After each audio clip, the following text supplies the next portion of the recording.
Hi everyone, Teri Wellbrock here. Just taking a few moments before the episode begins to again share my happy news. Did I say happy? That all this work I've been doing on my body, detoxing over the past, almost 2 years now, year and a half, 2 years, has paid off. I opened my lab reports and the mycotoxins are back in the normal range. So, my message to all of you, no matter where you're listening, never give up. Be your own advocate. Keep fighting. Keep believing. Keep searching for answers. I have done, I should read you the Facebook post I put out because I have done rebounding. I have lifted weights. I have taken supplements and tried different supplements. Sometimes some would work and sometimes they wouldn't. And then I would switch up and do taking vitamins, like making sure I had vitamin D and vitamin C, switching to a holistic, whole food, organic diet, cutting out gluten, cutting out dairy, cutting out sugar, any processed foods, making sure that I was eating. I really had to stay on a low histamine diet for a really long portion of that. I'm slowly adding medium histamine foods and even some higher histamine foods back in without any reactions. My throat is no longer closing. And so, yeah, my message is I really should do a whole podcast episode just on that journey for folks, so you know everything that I had tried. But a big part of it too was doing some brain rewiring, which neuroplasticity and meditations and mindfulness and gratitude practice, really implementing all of the things we talk about on this show, and it's paid off for this leg of my journey. I'm hoping this is the last of it. I've been through horrific trauma throughout my first 22 years of life and did the EMDR work on that, and now this physical journey, which I'd never had, this a physical chronic health condition like this. Still battling the rash, but it's getting better. And again, I'll find a solution and figure it out. And yeah, hashtag never give up. So, all right, great episode today on healing and using food for our healing journey. Enjoy. Welcome, everybody, to the Healing Place podcast. I'm your host, Teri Wellbrock, and just thrilled to have with me today Chef Amber. And she is spiritually led chef, host, and author. And I told her I'm her new biggest fan for a YouTube series she has called Wholicious. Watched episode 1, and I just told her, I said, I'm going to have to go back. There was so much good stuff in there that I'm going to have to go back and watch it again. So welcome, Chef Amber. Thank you. Thanks for having me. Absolutely. So, yeah, talk to us a little bit about really your philosophy of food. Okay. So my philosophy of food, so I believe what we put in our body matters right now today. And my mission is to make a paradigm shift in the world through food. And really, I put a lot of intention into the food that I make. And so everything has a health benefit, or there's an intention when I'm eating. And so I really feel like inspiring and educating people to help take control of their health through food is the fastest and easiest way. And my background journey of what's kind of defined my philosophy around food, as I had a rock bottom health crash about 11, 12 years ago, which prompted me to open up my first restaurant, the Source Café. And I did that because I wanted to heal myself through food. And I really had, as a chef, I'd abused food. I have like a disordered eating disordered background I speak very openly about. And I did that for decades. Finally realized, well, I can heal myself with food.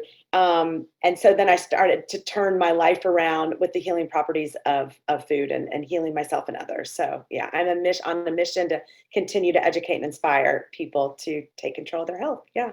I love it. And I told you before I hit record, I've been on this mold toxicity, mycotoxin poisoning recovery journey, and food has been so critical. I was very fortunate to have a nutritionist that I came across, I don't even know, I'd say by the grace of God, accidentally.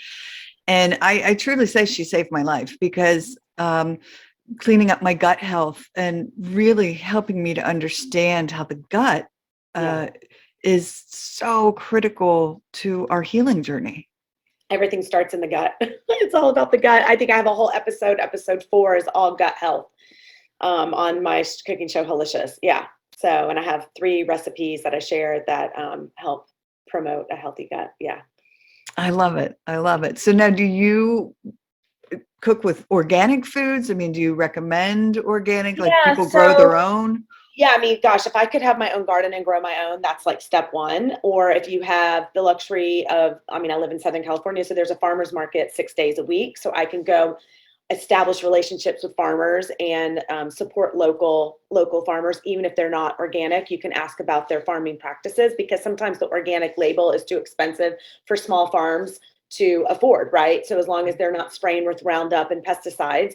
But if you're at the grocery store, I always buy organic, and I know that's a luxury, but the problem is with the quality of our ingredients right now in the US, it's scary. And I could do an hours and hours of episodes on this. And it is a luxury to eat organic. I realize that.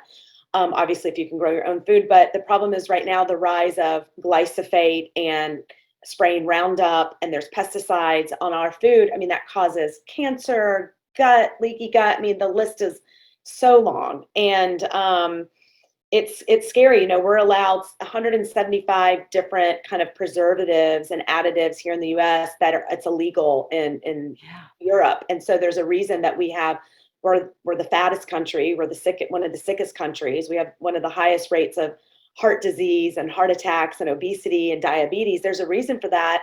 And it unfortunately comes down to the quality of our food and what we're putting in our bodies. Yeah. And all Yeah, the it's oils and sad. all the processed food and fast food, and the high rise also of the cheap vegetable oils and PUFAs, which are polyunsaturated fats, which leads to toxicity in the body. So, yeah, Wow. Well, yeah, and that just kind of steered me for just a second that when you were just bringing up the oils, and this is just a yeah, complete left turn because yeah, it popped in my head. yeah, Um, well, on this episode I was watching that you had done, you're a big fan of avocado oil. And yes, I know with me, I have histamine intolerance. And so I can't, right now, I can't eat avocados until I'm able to do some healing of get my yeah, immune system back in check. yeah, Right. And that's another thing I want to talk to you about was you talked about immunity and inflammation and yeah, the power of food to help heal that. And I'm way exactly. excited to learn about that. Yes. But is avocado oil, I mean, can someone with histamine intolerance, do you know, use that or? I mean, I would say if you have histamine intolerance, I wouldn't use it. Could you do coconut oil? Because I only Yeah. use coconut, olive oil, or if you eat meat, I'm a big fan of tallow or grass-fed butter. So those are the cleanest, highest smoking point, especially grass-fed butter and tallow, that do not, basically when you heat an oil or a fat, it turns rancid, and it will cause toxicity in the body. So Wow. it basically turns rancid. So I eat meat, and so I use tallow or grass-fed butter or ghee, coconut oil, and then I try to finish with extra virgin olive oil. So Yeah. yeah, Extra virgin olive oil has been my go-to yeah, for everything because I yeah, tolerate it so well. And so I saute with it and I make yeah, sauce out of it. And yes. yeah. Yeah, awesome. So since I brought up the whole immunity and inflammation thing, can you talk to us a little bit about how foods can help us with those two particular issues? Yeah, so for one thing, I mean, like we said before, everything happens in the gut. And so if we have an unhealthy gut, I mean, when I had an unhealthy gut, I was really inflamed, overweight. I mean, weight is inflammation. My body was in pain. And so when I cleaned up my diet to help decrease the inflammation and the pain in my body, I cut out gluten, I cut out dairy. Yeah. Caffeine causes you want to focus on an alkaline diet. And so, coffee is acidic, alcohol is acidic, obviously processed food, certain oils, and sugar. And so really cleaning up the diet and having an alkaline diet, more leafy greens and vegetables and fruits and whole grains, um, oats, tons of protein.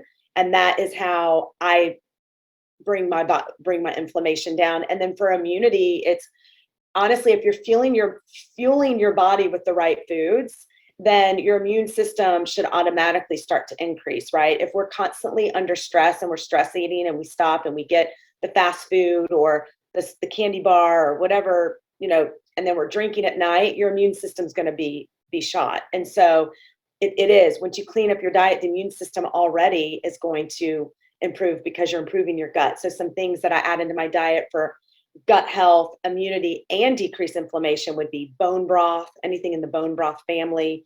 That's got plethora of benefits. I add a bunch of chlorella or chlorophyll to my smoothies, and collagen powder is really great. But you could add fresh turmeric and ginger to your smoothies. That's really great for inflammation and also immunity. So maybe eating a raw meal a day to get some more bioavailable nutrients and enzymes from the raw vegetables and fruits and seeds and nuts. Yeah. Yes. And I loved how you showed me how to peel ginger. I just have to throw that in there. It's one of my favorite hacks with a spoon. Yeah. Can't fight with the ginger. Yeah. So there's lots of little tricks. And I have an immune boosting episode also of Wholicious that shows. I'll be checking that out after I rewatch this one and make all my little notes for myself. So I love it. I love it. Gosh, something else that popped in. Oh, one of the other things that you had talked about was protein. And I know for whatever reason, like my body's just craving protein. Yeah. Last night it was like wanting eggs so bad. So I made myself like eggs with broccoli and some greens and garlic and all kinds of fun stuff in it, and made like an egg sandwich on gluten-free bun. And so, but you were talking about that there's other ways for any people who are listening who may be vegetarian or not eating meat for whatever reasons, that there's other ways to get protein. Oh, yeah. I mean, lentils, beans. I mean, broccoli has protein. Avocado has 8 grams of protein. I mean, you get seeds and nuts and organic tempeh. And so when I am having like a week where I'm maybe detoxing or wanting to do plant-based, I eat a lot of like sprouted lentils, sprouted mung beans, and I cook those up. Tons of protein in that. Those are pretty much my go-to. But I mean, kale and spinach and broccoli, I mean, all of that sprouts, they're loaded with protein. Avocado, seeds and nuts, hemp seeds. I get into a lot of hemp seeds and chia seeds for all the omegas and the plant protein. I make like hemp seed milks. You can, there's plenty of protein you can get from a vegan or vegetarian diet. The things where I find with some people that complain about their health being inflamed on a vegan diet is they're eating a lot of vegan fast food, vegan prepackaged processed food, which is loaded with GMOs and inflammatory foods, and also inflammatory oils. The Impossible Burger. I mean, I don't know how many unnatural ingredients are in the Impossible Burger, and I'm not bashing it. And I know it makes people mad, but it's full of junk. So I'd rather just eat a salad, or if I was vegan. Yeah, I made a fun black bean burger, and it was delicious. Yeah, exactly. Yeah. So you still have to be careful watching the quality of the ingredients as a vegetarian and vegan, because there can be a lot of sneaky ingredients and all the fake meat. So stick to whole foods. Yes.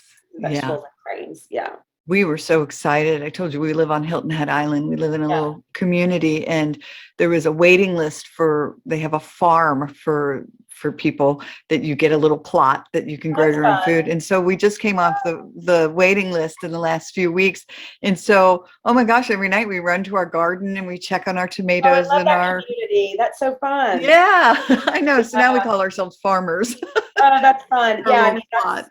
That's a dream. Yeah. How satisfying, fulfilling that is to be able to grow your own food. It's really beautiful. Yeah, we're really, really super excited. Even the teenager is excited to be involved in it. So yeah, I love it. So you have a recent book that you've written, and it's at the printers right now, right? At the printers. This book has been a 3-year in progress, and then COVID hit, and of course, the world of delays, but it's called Sexy Nourishing Food to Fuel Your Mind, Body, and Soul. And the book is 90% plant-based. I have one chapter that's called Fish, Bison, and Eggs, because that's the protein I eat. And I love protein. I eat a ton of protein, but I feel like we don't eat enough vegetables and we don't get enough fiber in our diet. I think the statistic is 2% of Americans eat enough fiber. So I wanted to show how sexy vegetables are. So there's a lot of elixirs and smoothies and smoothie bowls. And then I have sweet treats and salads and entrees. And so that's coming out. And that first book was inspired when I first started my health journey of cleaning up my diet. And my first restaurant, the Source Café in Hermosa Beach, I opened up 10 years ago. There are some recipes from that restaurant in that book. So yeah, it is at the printer. There's pre-sale is still going on my website. So I'm very excited. Yeah. Oh, that's awesome. Well, yes, I'll definitely be checking that out as well. And so explain to me what an elixir is. I've never had one. I don't know what it is. This healthy eating thing is all new to me in the past year and a half. So elixirs are more concentrated and they have more, I guess, of a medicinal benefit. So a lot of times you'll see like a little elixir shot that might be more of a concentrate of, say, like the reishi mushroom and chaga and lion's mane, and maybe it will have some adaptogens in it, and you take a shot of it, and it's not, sometimes they're not as tasty. Or like I use a lot of essential oils in my elixirs, so they're more of like medicinal elixirs are versus like a juice or a smoothie. I mean, they're all medicinal, but it's usually compacted in, for a certain health benefit. Yeah. Awesome. Yeah. What was the other thing there was something else that I wanted to ask. So talk to us about the spiritual component of the work that you're doing. Sure. Yeah. I started my spiritual journey about 11 years ago when I opened up my first restaurant, and I started to clean up my diet and was cleaning up the way that I looked at food. And with that, I created a spiritual practice. And so meditation is a non-negotiable that I do every day, and affirmations and visualizations and gratitude list. And I always teach my staff, like when we come in, when we're cooking, we put a lot of our energy into the food. And so it's really important. I mean, I've gone out to eat before where I've eaten food and it's like, this is good, but there's somebody is angry in that kitchen. So it's really important to leave our crap at the door, come in and really know that we're making a difference in people's lives through the food that we're creating and serving every day. And so putting a lot of love into the food, but there's so much intention and integrity into the food we make also. And so that's been a really big part of, instead of slopping something together like I did in my early years, like I really okay, I'm going to soak the lentils, they're going to sprout, then I'm going to cook them. I might add a little kefir. Like it's a whole thing. And sometimes I'll meditate or do breath work when I want to have a menu change or I need inspiration, or we say gratitude at my restaurants, and I feng shui my restaurants, and I sage and I bless it, and I do all these things to really create a space for my customers, but also for my employees. Yeah. Oh my gosh, I love it. The food tastes better, right? Yes. Oh, I need to come out to California just so I can try it. And I've had people come in and say, oh my gosh, you can like taste the love. You can feel the love that you put into the food, right? Like it makes a difference. So it feels good. I love it. And I love what you're doing. I had read somewhere or heard it on a podcast or something about when I sit down, just to take that pause before I dive into the food and to give gratitude. And so it's like, thank you, chicken, for providing me these eggs. And thank you, farmer. And that type of, it's beautiful. And it really does, I don't know, it makes me appreciate the food. Yeah. I try to sit down. I don't do it all the time because as a chef, we're always running around shoving food in our face. But yeah, when I'm at home, I sit down and I'll put my hands, thank you, Bison, for sacrificing your life for me. And at least like being very grateful for the food. Yeah. Yeah. And it really, I think just living a life of gratitude anyway causes such a shift in us. 100%. Yeah. Yeah. Big deal. Beautiful, beautiful. All right. So is there anything specific that you wanted to address with the audience today? Well, if anyone's listening and wants to make a change for their health and they want to, if they're feeling discouraged with their body or their food or they're not feeling great, I always say that the first thing to do when you want to take control of your health is you have to start preparing your own food.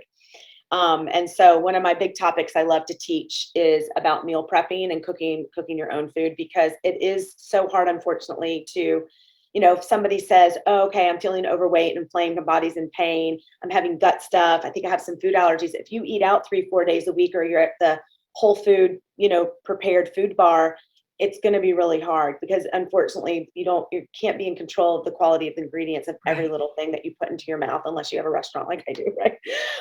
And so starting to really find the willingness and the drive to be like, okay, you know what, I'm going to start to prepare. I'll start with snacks. You know, I'm going to have snacks at the house for myself instead of just stopping and grabbing that random whatever from Starbucks. Or I'm going to prepare, I'm going to have like hard boiled eggs and I don't know, some roasted fish and like start with one meal and also the second part of that is starting to plan, you know, coming into the holidays. The energy right now is moving very, very quickly. You know, people are overwhelmed. There's a high level, you know, I can feel some stress in the air collectively. And being a stress eater, emotional eater, an old disordered eater, you know, for me, I have to plan my food. And so that's another big thing of going and just protecting yourself. It's like, if you know you have a busy, stressful day, like make some of the almond balls I have on the website. I mean, there's tons of chefs that you can get, but like throw a snack in your purse or pack that lunch just in case, right? Because there's a lot of people say, no, you don't understand. I eat out like twice a day. It's like, well, pack one of your meals. So it's Right. and it takes a lot of time, y'all. I know if you're listening, like meal prepping and planning. I mean, it's like, it's a commitment, like going to the gym and taking that hour for yourself at the gym, or making the commitment to meditate, or making the commitment to drink 8+ glasses of water a day, right? These are all things. And so if you're wanting to make a change in your health, and I talk a lot about it in my cooking show, Wholicious, I do demo beautiful food in every episode, but I also share my holistic and spiritual practices that are all free. So I always say for me that, yes, I'm healing my relationship with food, but without a spiritual practice, that's also another thing. It goes hand in hand.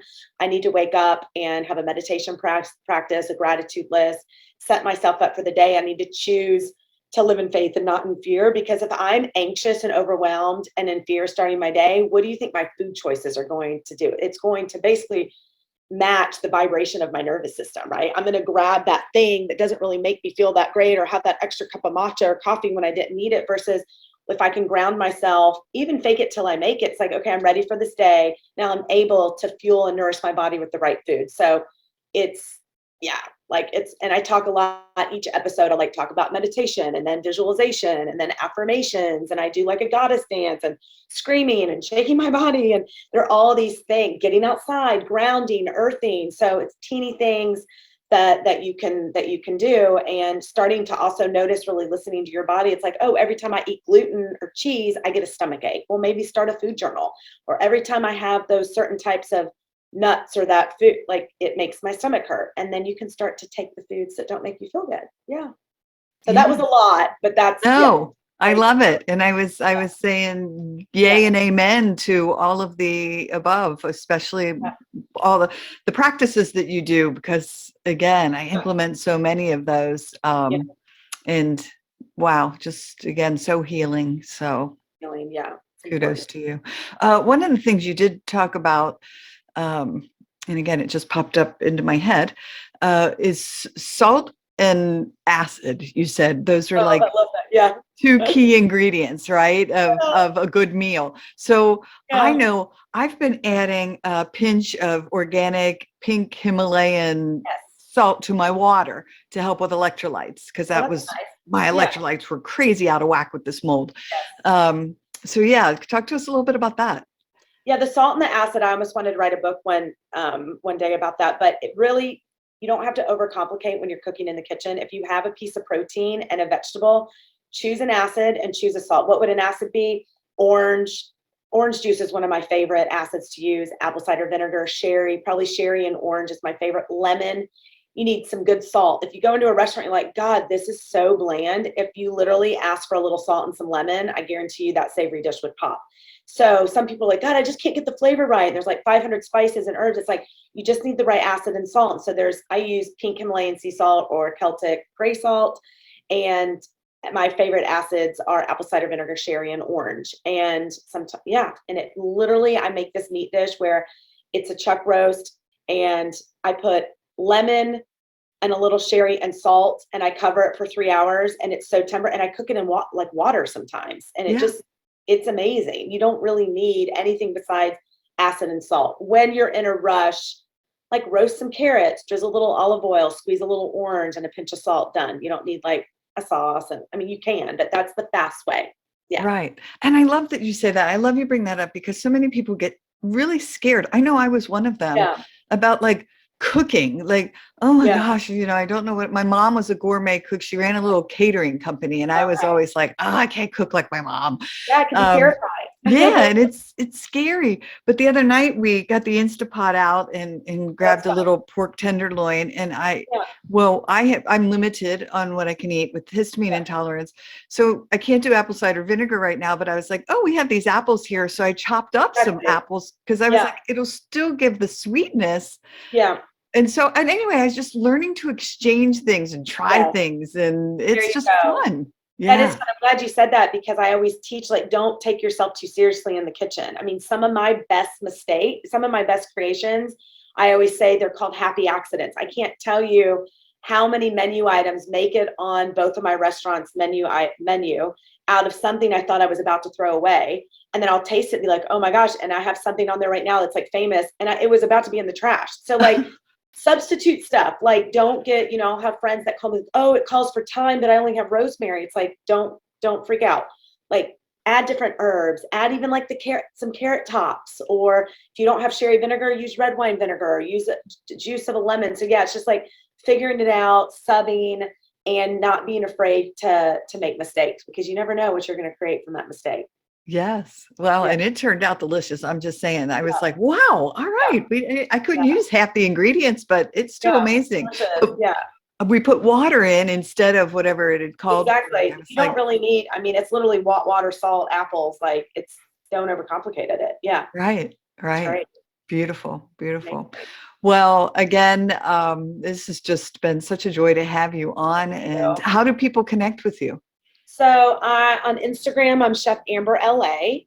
And I have a website, chefamber.com, and you can see links to my show Wholicious and pre-order for my cookbook and tons of healthy tips and recipes. And then I have another book called Hungry, Why I Effing Eat. It's about my relationship with food, and that's coming out in the beginning of 2022. And I also coach mostly women on how to have a healthy relationship with food and body. And Wholicious, you can check that out through YouTube. There are free episodes. There's 10 episodes, season 1. And I always love connecting with people. So if anybody ever has a question from something on the podcast, they can DM me on Instagram. And yeah, that's me. Awesome. Well, Yeah. again, I say everybody need to go check out the Wholicious on YouTube because yeah, I'm just again, I'm a big fan. And I'm only through episode 1, so Yeah, and if you're listening and you're in Southern California, you can come visit me in Manhattan Beach or Hermosa Beach. I have 2 restaurants. Yeah. So, wonderful, yeah. wonderful. All right. Well, thank you again for Thank joining you. me today Yeah, and you're sharing welcome. your healing insights. So, Thanks so much. all right. Well, everyone, thanks for joining us today on the Healing Place podcast. And remember, until next time, be gentle with yourself. Thanks. Bye-bye. Hey, everybody. Teri Wellbrock again. Just wanted to thank you for listening to the episode today and remind you to visit my website as well as the academy.teriwellbrock.com for the courses. But if you go to my website, teriwellbrock.com, you can sign up for my monthly Hope for Healing newsletter, which is also jam-packed with information and strategies and blog pieces and guest blog pieces and links to shows. And just a great space for thanks for again being here and being a part of this healing space. I very much appreciate you. All right. Bye-bye.